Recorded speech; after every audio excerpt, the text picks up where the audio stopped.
Welcome to On Scene with TFD. I'm Mike Bellamy, your host and the Public Information Officer for the Tallahassee Fire Department. Today we have an exciting show planned that will provide you with an in-depth look inside a call for help. Today I have two guests who will help you better understand how your 911 call is processed and how technology is improving the efficiency of emergency response. Now let's meet our guests. Battalion Chief Jerry Bird. Good morning. Thank you for being here. Patrick Pence. You're the GIS coordinator for public safety. Yes, thank you for having me. So as we look at a 911 call, we often don't really think about what's going on behind the scenes. And today we're going to hopefully shed some light on what's going on, how that call is handled, and follow it through its evolution. Chief, a 911 call certainly isn't what it used to be. How was a 911 call handled when you started your career? It's much different.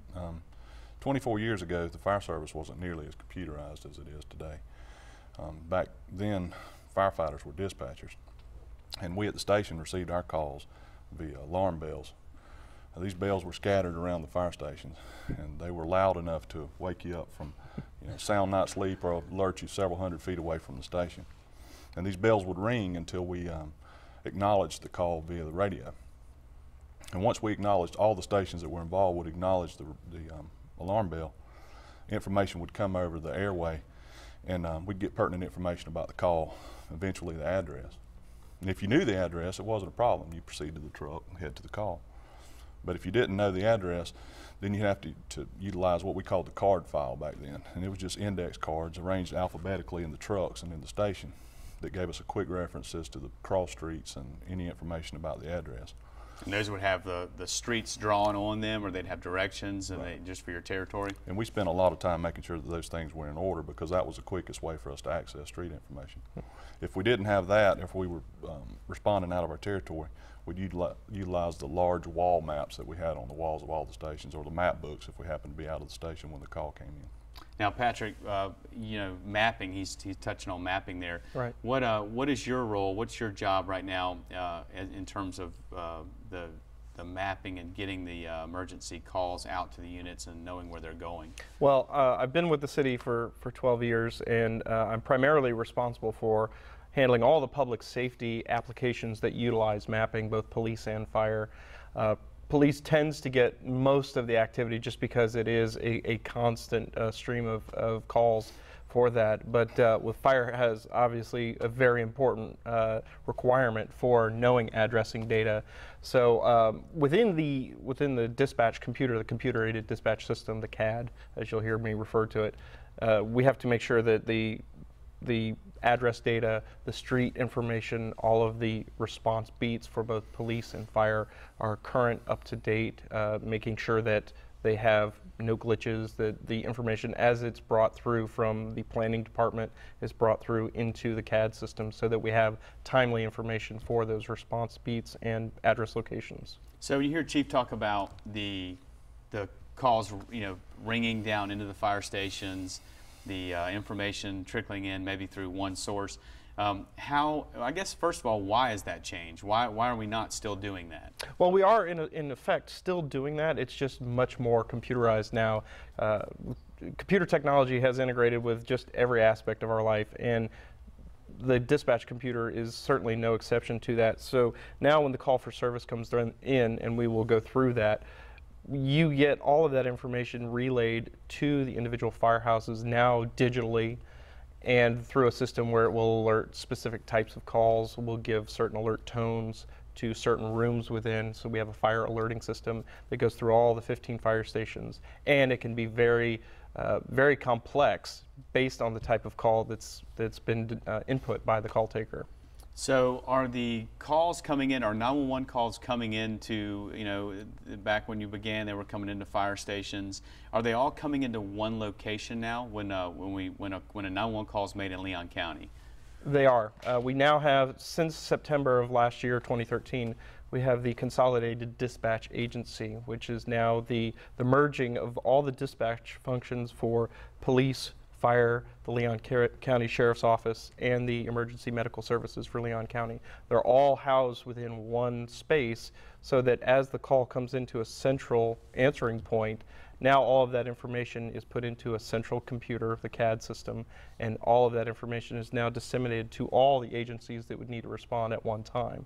So there's no more moving the information back and forth from one call center to another between Leon County and the city of Tallahassee. It's all integrated into one CAD system.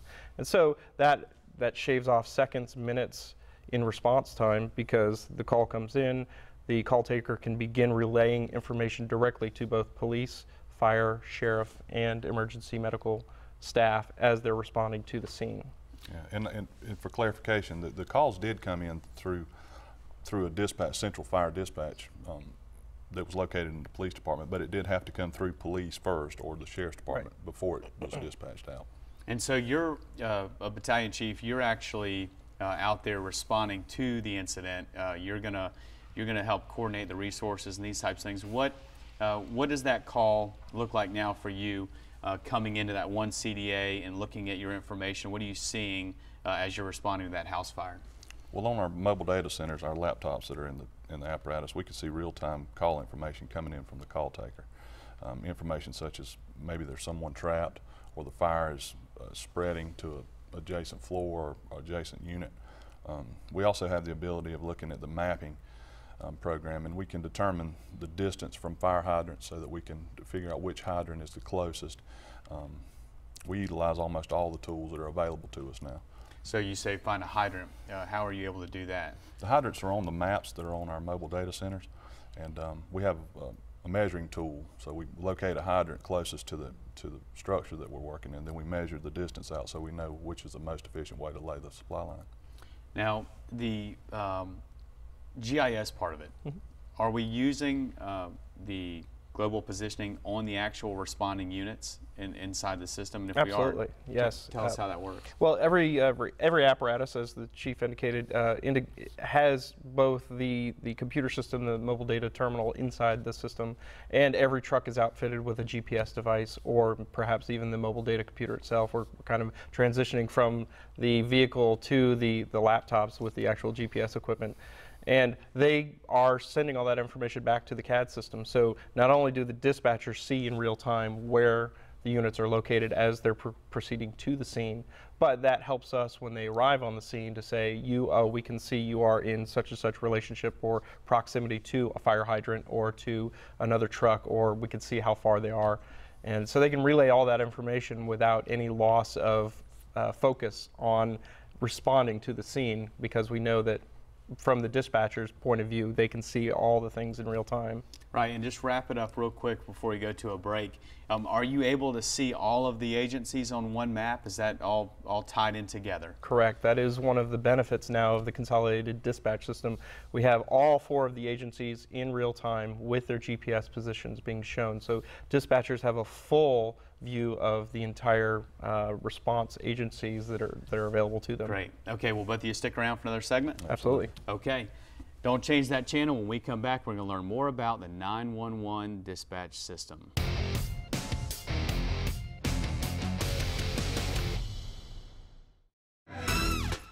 Hey, let me help you with that there, Sparky. Sparky the dog wants to remind you that when you change your clocks, change the battery in your smoke alarms. Speaking of which, when was the last time you tested the battery in your smoke alarm?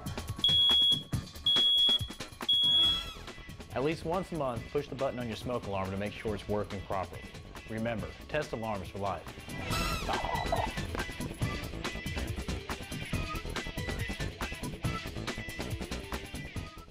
Hello, I'm Mike Terhune with the Tallahassee Fire Department. Did you know the chance of fires caused by candles greatly increase during the winter months?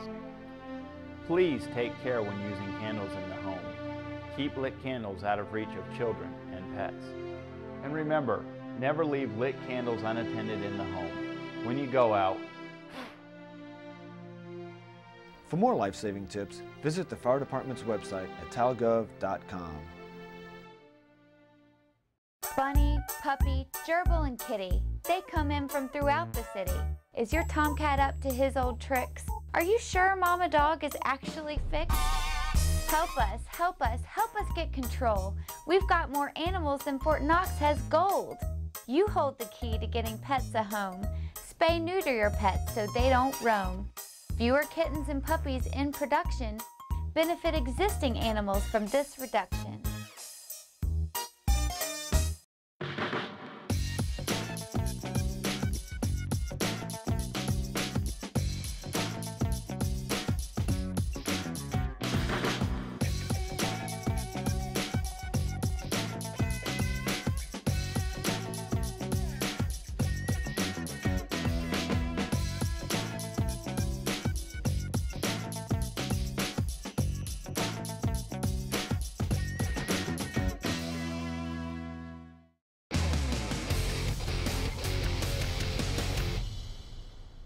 Welcome back to On Scene with TFD. Before the break, we were taking a closer look at a 911 call, and I want to reintroduce our guests, Battalion Chief Jerry Bird and Patrick Pence. Thanks for sticking around for another segment. Sure. We were getting into some of the meat of the 911 call and what happens behind the scenes. Let's go ahead and take it point A to point Z here, if you will. As that 911 call is made, Patrick, what's happening in the 911 center? At the CDA, you're immediately getting an alert tone that's resounding through the entire building. Now you say CDA, right? That's the Consolidated Dispatch Authority. Correct. Okay. Correct. Agency, Consolidated Dispatch. I'm sorry, agency. And so they're getting a tone, and you'll have one of any. Usually, there's at least 6 to 8 911 call takers in their seats taking calls. They immediately take the call, and they open an incident, and they begin asking priority dispatch questions. This is a software application that regiments the type of call questions that are asked based on the responses that they're getting from the person in need. So they'll take them through these series of questions, and then that helps triage the call so that when it's relayed to the fire dispatch folks, then it has a specific type of call already associated with it, so that they are better aware of what the response type needs to be, if it's hazardous materials or a car accident with an extrication required, or just a simple house fire. But they have better information right at the front end based on the call type questions that have been answered. Who builds those questions? Who works, Chief? I mean, is that something that is a local, state, national? I mean, are those? The questions are standardized through the priority dispatch system, but we have to provision within each different type of scenario our level of response that we like, how many companies and what types of companies we'd like to respond to each type of incident. Okay. At that point, the dispatcher, now is that call taker going to stay and spend 3, 4, 5 minutes with the call? Certainly, they will stay on the call with the person, both to give them some peace of mind and to absolutely just generate more information as the call evolves, because we know the fire can spread rapidly, and that information can then be relayed in real time to the mobile data computers within the apparatus. So as they're en route to the scene, they are getting the most recent information, both by radio and by the traffic over the computer. So as soon as the call comes in, we can go ahead and get the help coming. The fire truck's on its way, the police car's on its way, and they may only at that point just have very little information about the call. Right. As information's coming in, that information can be updated and sent back out? Correct. Okay. Correct. The real benefit of the whole system is that it's real-time call taking and dispatching. So the dispatch goes out once the call is at a certain point. The dispatch goes out to the fire companies. Okay. But all the while, the call taker is still taking information, and that information is relayed to our mobile data centers almost real-time. Okay. So firefighters are receiving the tone at the station. This is sort of sounds like a flashback to when you started, right? Here comes the bell. Mm-hmm. The firefighters are moving to the vehicles, and they have a MDC or a computer in the truck. So let's open this up and show our viewers what they may actually see. What information and how is that information going to come down into the computer? Well, it'll show up as a target on the map. And that's the way we find it the quickest is, we locate it on the map as it has a little target icon. And drivers can quickly glance at that. And if they have any knowledge of the territory, they can quickly plan a route to the scene. We also have the other screen, which is the CAD screen, where we can view real-time information. For instance, if the caller states that the fire's growing in size or someone's trapped or the fire's above the ground floor, we get that information as text on our mobile data screens. Okay, and do they have the ability with a computer? I know, you know, obviously the responders are communicating with dispatch via the radio. Right. That's not, you know, that hasn't changed in not at all. many years. Does this offer any alternatives to that, allowing us to communicate with dispatch and vice versa in terms of acknowledging the call, arriving on scene? It can. As you can see, there's a series of buttons across the top when they are working an active call and they're responding, just to minimize the network traffic and just to keep the system clear. They can put themselves en route. They can say they're arrived, all just with a simple press of a button. And that way, as soon as they rolled up on the scene, they press that button, and then it's collecting that information. It's putting a timestamp association with it. So after the fact, when we'll talk about a little later, when we review the call history, then they have all of that information that establishes the actual lifespan of that call for service or that incident. Now, Chief, give me an example of, I know we're out doing pre-fire plans, and our building inspectors are out looking at local businesses. Is there information that they can import into these addresses and locations that our responders can look at that may be pertinent en route? If there is, give us an example of that. Absolutely. One of the best features that this system offers is that we have hazmat information. Any facility that stores or generates hazardous materials is clearly marked on our maps, so that if we're responding, we can view that and we know that we're dealing with a potential hazardous material situation. Also, like I said, one of the biggest features is the hydrant locations.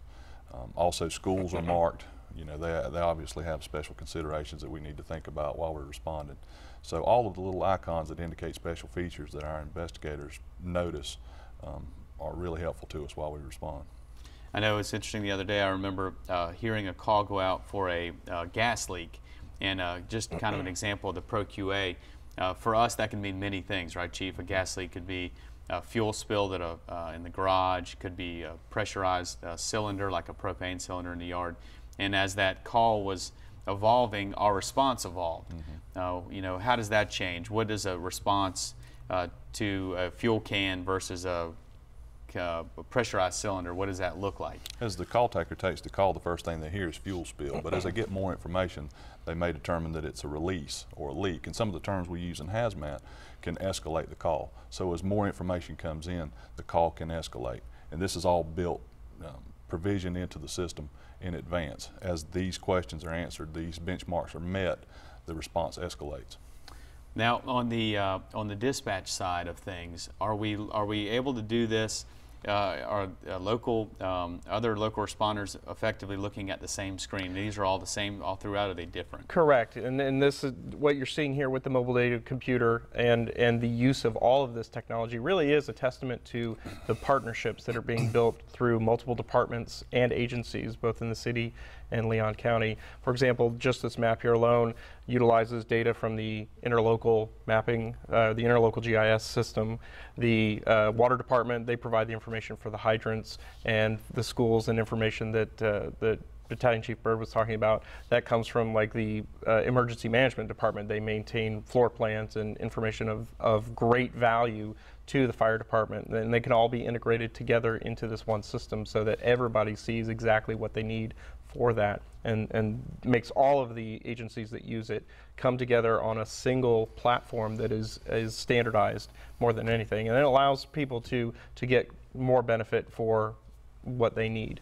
Well, this is exciting, and we've really come a long way with the technology. Will you stick around for one last segment? Absolutely. We're going to take a look and see if we can talk about some of the report writing and the different things we're doing with the information. So don't change that channel. When we come back, we're going to have more On Scene with TFD.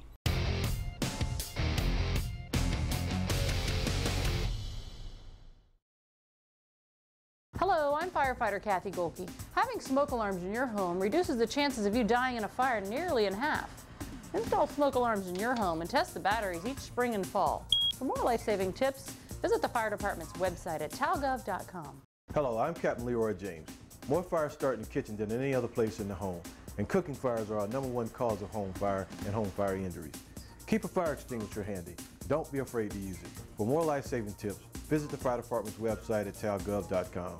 My mommy taught me to count 1, 2, 3. Character isn't developed overnight. It starts when children are small, from birth to 5. What you as a parent do now will have a profound impact on the men and women your children will become. Think about that. You are your child's first teacher, and the Early Learning Coalition is here to help. To find out how the Early Learning Coalition can support you in your role as a parent, call us at 385-0504 or visit us on the web at www.elcbigbend.org.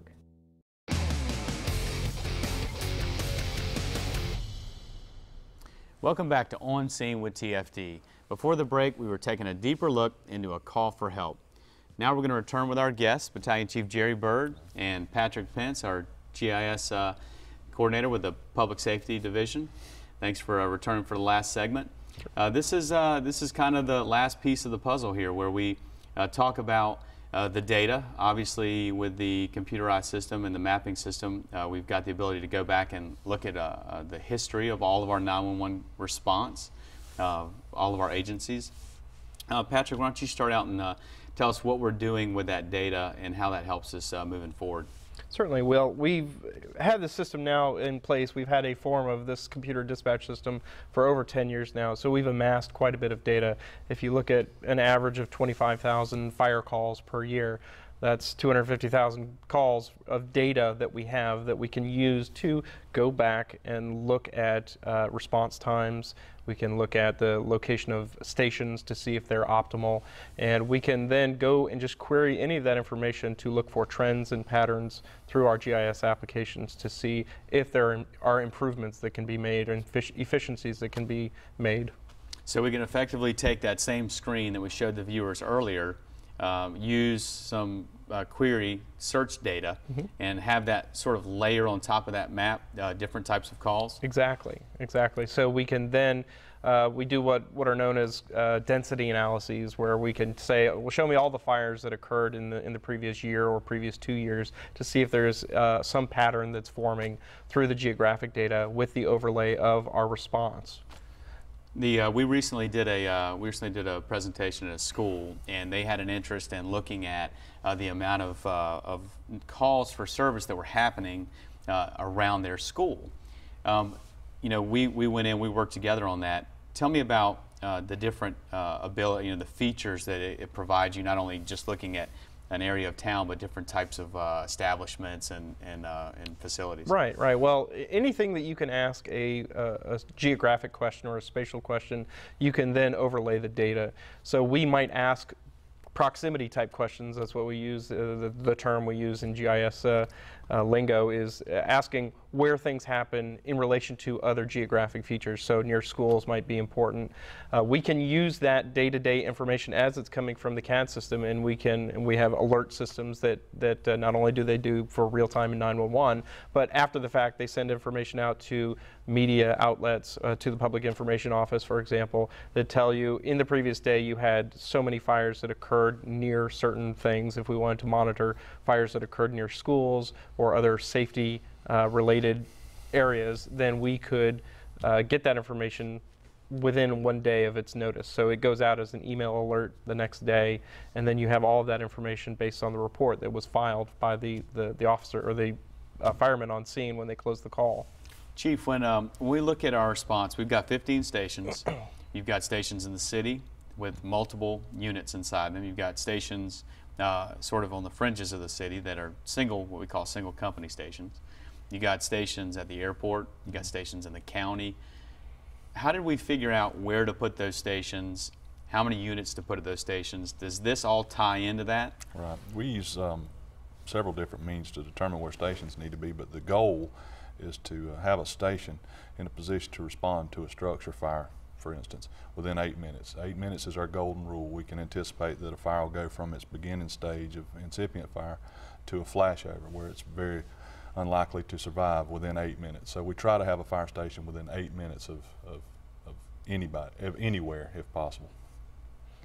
And we could take that information using that model and taking the information such as our street networks that we have for Leon County. We can import that information, and we can take not only the real world information such as traffic lights and traffic patterns. We can bring all those into the influences to try to figure out, well, if it's time for us to build a new station, say we're going to build Station 16, which we will be doing here pretty soon, we went through an analysis process to say, okay, here's all the information about the street networks, and then we overlay the 10 years worth of response times to see where are we slow in the response, or where could it be optimized based on where a new station would be. We could plug that station in there and then see how will that improve things for us. How, if a fire were to occur in that area now, how would the response time be improved by that? So it allows us to model a lot of factors. And this information has been used already, because you know, we've relocated Fire Station 3. We moved an engine company to the airport and then moved them back downtown. And all of this is based on factual information that we take on these calls.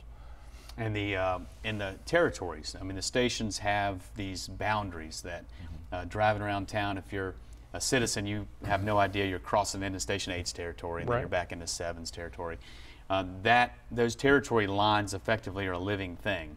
Those boundaries are actually dictated by the data that we're collecting based on this GIS. Exactly. In anticipation of the move to the new dispatch center, we figured it was time to go through and we tried to do a periodic audit process of the response areas, but we took all of that data, all the response times that we had seen historically, and then tried to adjust the response areas for in between stations, not only in between stations, but in between the smaller breakouts within the station areas to see, does that require backup from Station 2 versus Station 1, and all the factors that might be involved with that. So we did a little bit of fine tuning there, which allows us to improve the efficiency of the overall response. Now we have a fire prevention bureau, Chief. That's you know, their job is to try to prevent the fire from ever occurring. That's very important that we do that. What are we doing with the information? How are we using time of day, time of week? Are we able to use information from the GIS system and the CAD system to help us educate the public? Well, we capture information through the CAD and through our fire records management system, and we utilize that information whenever necessary to educate the public, and then to obviously try to prevent the fires before they occur. I don't know how much of the information that the inspectors get change the way we do things, but it does help in education and it helps in prevention. I know a lot of times the media has an interest in knowing, you know, during the winter season we may look at chimney fires, and we may look at heating and different spikes in fire safety. So we've worked together to go in and look at the number of one type of incident that we're having, or was there a smoke detector present in some of these homes, or looking at you know, whether or not we're you know, it could be in schools. We could see a spike in school, you know, building response and these types of things. So it's been helpful to have that system to actually allow us to go in and actually just look at one type of incident in any certain time of day or a certain part of the city or county to kind of tailor our message and get out there and look at those different types of things. Exactly. Is there we always, of course, as GIS people, we always look, is there a geographic or a spatial connection to something like that? And we look at parts of the city. Are we seeing more fires in areas where there are older structures that have been around historically a lot longer than some of the newer construction? So we kind of, it's not meant to answer the question specifically, but it's meant to ask, you know, trigger more questions and to help, you know, focus your inspectors and analysis for the future. I want to thank both of you for being here today. I know you're both very busy.